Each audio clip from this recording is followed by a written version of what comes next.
Hi, welcome to my YouTube channel. तो आज का जो टॉपिक है वो है एरे। एंड आईसीएससी क्लास 10 में ये जो एरे टॉपिक है ये बहुत ही इम्पॉर्टेंट एक टॉपिक है। इससे एक ना एक क्वेश्चन तो आईसीएससी में आता ही है।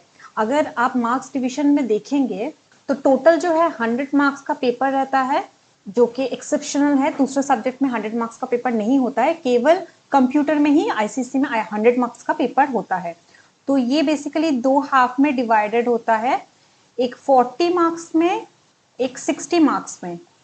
तो ये जो 40 मार्क्स वाला है ये थियोरी वाला पार्ट है, और जो 60 मार्क्स है यहाँ पे ये प्रोग्रामिंग वाला पार्ट है, जिसमें टोटल 6 क्वेश्चंस आता है। एंड 6 क्वेश्चन में से you have to attempt any 4 questions. तो ये 6 क्वेश्चन में से एक क्वेश्चन एरे का तो होता ही है। कई बार ऐसा भी देखा गया है मोर देन 1 क्वेश्चन भी आया हुआ है आईसीएससी कंप्यूटर एग्जाम्स में। तो चलिए स्टार्ट करते हैं आज का टॉपिक एरे। तो पहले इसका डेफिनेशन देख लेंगे हम लोग। तो ये रहा इसका definition. What is an array?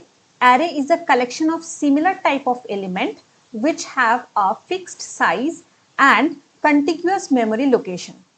तो इस हर एक पॉइंट को बहुत अच्छे से समझेंगे, लेकिन उससे पहले एरे कैसे हम लोग उसको एज्यूम करेंगे, मतलब ये एक्चुअली देखने में कैसा होता है। अगर हम लोग उसको एज्यूम करेंगे कि देखने में ये कैसा होगा, तो देखिए कुछ इस तरह का होता है। अगर हम लोग एज्यूम करेंगे कि एरे, तो पहले डिक्लेरेशन देख लेते हैं। यहाँ पे डिक्लेरेशन स्टेटमेंट में क्या लिखा हुआ है?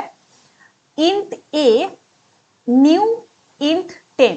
तो यहाँ पे बेसिकली ये जो 10 है ये साइज ऑफ द एरे है, तो ये एरे का साइज मेंशन कर रहा है। और यहाँ पे जो आप इंट देख रहे हैं ये डेटा टाइप को मेंशन कर रहा है कि एरे कौन सा डेटा टाइप से बिलोंग कर रहा है। तो इससे पहले क्लास 9 में हम लोगों ने पढ़ा था डेटा टाइप में 2 types of data types are there in Java. एक तो हो गया प्रिमिटिव डेटा टाइप, एक हो गया नॉन प्रिमिटिव डेटा टाइप।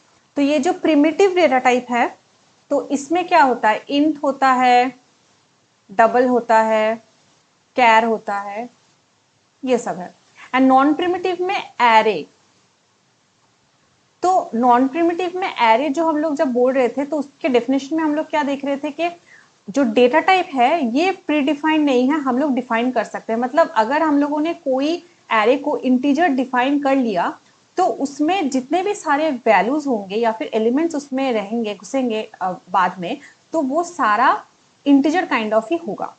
तो यहाँ पे अगर हम लोगों ने एरे का नाम लिया है ए, तो ये एरे नेम है बेसिकली। तो ये जो हम लोगों ने एरे अज्यूम किया है ये कुछ इस तरह से दिखेगा: A0, then A1, then A2, then A3, then A4। तो यहाँ पे बेसिकली जो एरे मैंने ड्रॉ किया है, इसको अगर हम लोग लिखेंगे, इसका जो डिक्लेरेशन वो कुछ इस तरह से होगा, क्योंकि इसका जो टोटल साइज है ये 5 है। तो इंट ए, फिर third bracket open and close, then equal to, then new, उसके बाद फिर ब्रैकेट के अंदर, थर्ड ब्रैकेट के अंदर 5। बिकॉज ये साइज को मेंशन करता है, एरे का साइज को मेंशन करता है ये, और ये नेम ऑफ द एरे को मेंशन कर रहा है, और ये डेटा टाइप को। तो जितने भी सारे वैल्यू घुसेगा इसमें वो इंटीजर टाइप से ही बिलोंग करेगा।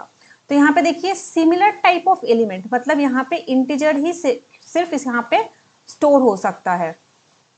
एक इंडेक्स में इंटीजर, दूसरे इंडेक्स में कैरेक्टर, तीसरे में स्ट्रिंग, ऐसे करके स्टोर नहीं हो सकता है। सिमिलर डेटा टाइप ही होना पड़ेगा। जितने भी सारे वैल्यू है एरे में सबको सेम डेटा टाइप से बिलोंग करना पड़ेगा। अगर कैरेक्टर एरे है तो सबको कैरेक्टर ही होना पड़ेगा। तो देखिए ये जैसे एक एरे हम लोग एज्यूम कर रहे हैं, इसको कैसे डिक्लेयर करेंगे? अगर इसको कैरेक्टर टाइप से डिक्लेयर करना है तो हम लोग लिखेंगे कैट ch, third bracket open and close, then new, then उसके बाद फिर से कैर, और यहाँ पे 5। तो ये जो 5 है ना, ये साइज ऑफ द एरे है। एंड यहाँ पे ये एरे नेम है, और यहाँ पे ये एरे का डेटा टाइप को मेंशन कर रहा है। तो इसका मतलब है इस एरे में, इस पर्टिकुलर एरे में जितने भी सारे वैल्यू स्टोर होगा वो पॉजिटिवली उसको कैरेक्टर ही होना है। जैसे कि कैपिटल F दे सकते हैं, कैपिटल G, या फिर स्मॉल a, या फिर एनी काइंड ऑफ कैरेक्टर में आपका 7 भी आ सकता है as a character, and hashtag भी आ सकता है ऐसे। तो मान लीजिए कोई भी एरे को अगर हम लोग फ्लोटिंग पॉइंट से डिफाइन करेंगे तो कैसे लिखेंगे, उसका डिक्लेरेशन कैसे होगा, float a third bracket open and close then is equal to new then float again, फिर से इसका साइज ऑफ द एरे। तो जो A0 है उसमें क्या जाएगा, कोई भी फ्लोटिंग पॉइंट इंटीजर्स जा सकता है यहाँ पे। तो फ्लोटिंग पॉइंट नंबर क्या होगा, जैसे कि 12.9 या फिर 97.4 या फिर 4.5, कुछ भी ऐसे जा सकता है। लेकिन यहाँ पे कोई भी स्ट्रिंग या कैरेक्टर वैल्यू या फिर इंटीजर वैल्यू को हम लोग स्टोर नहीं करेंगे, सिर्फ फ्लोटिंग पॉइंट में जो वैल्यूज आता है उसको ही स्टोर कर सकते हैं। एरे डिक्लेरेशन में और एक चीज बता दे कि ये जो ए है, मतलब जो एरे का नेम है, इससे पहले भी हम लोग थर्ड ब्रैकेट लगा सकते हैं। मतलब इसको ऐसे भी डिक्लेयर कर सकते हैं, float third bracket open and close then a is equal to new, then उसके बाद फ्लोट अगेन, देन उसके बाद इसको ऐसे खत्म करेंगे। ठीक है, तो पहला वाला जो पॉइंट है, array is a collection of similar type of element, ये आई गेस क्लियर हो गया है। तो इसका मतलब है एरे जब हम लोग डिक्लेयर करेंगे उस टाइम पे ही हम लोग डिक्लेयर करेंगे कि डेटा टाइप कौन सा होगा, और पॉजिटिवली जो भी डेटा टाइप हम लोग उसमें डिक्लेयर करेंगे तो पॉजिटिवली हर एक इंडेक्स में वही सेम डेटा टाइप का वैल्यू स्टोर होना चाहिए। यहाँ पे देखिए फिक्स्ड साइज, ये फिक्स्ड साइज इसलिए बोल रहा है कि एरे डिक्लेरेशन जब हम लोग करेंगे तो ये साइज को भी ये फिक्स्ड करना पड़ेगा। देखिए यहाँ पे एरे डिक्लेरेशन जब हम लोग करेंगे तो एरे का जो साइज है उसको हम लोग को पहले से ही फिक्स करना पड़ेगा कि ये 5 है इसका साइज, या फिर 10 है, या फिर 15 है, या फिर 50 है, जो भी है, या फिर 100 भी करना है। तो ये प्रोग्राम के एकदम बिगिनिंग में ही हम लोग को फिक्स करना है। हम लोग ऐसे during the execution point of time उसको इंक्रीज या डिक्रीज नहीं कर सकते हैं। देन उसके बाद है कंटिन्यूअस मेमोरी लोकेशन। तो कंटिन्यूअस मेमोरी एलोकेशन मतलब जब वैल्यू स्टोर होगा तो 1 by 1 स्टोर होगा, ऐसा नहीं कि रैंडम वैल्यू स्टोर हो जाएगा। तो अगर पहले A0 में वैल्यू स्टोर होगा, उसके बाद A2 में होगा क्योंकि ये A2 है, देन A4 में, देन A3 में, A1 में, ऐसा कुछ नहीं है, रैंडमली स्टोर नहीं होगा। जब वैल्यू स्टोर होगा तो 1 by 1 स्टोर होगा। तो जब वैल्यू स्टोर होगा तो पहले A0 में स्टोर होगा, फिर 1 में, फिर A2 में, फिर A3 में, फिर A4 में। तो कंटिन्यूअस प्रोसेस में स्टोर होगा 1 by 1। उसके बाद है array is a index based, first element of the array is stored at 0।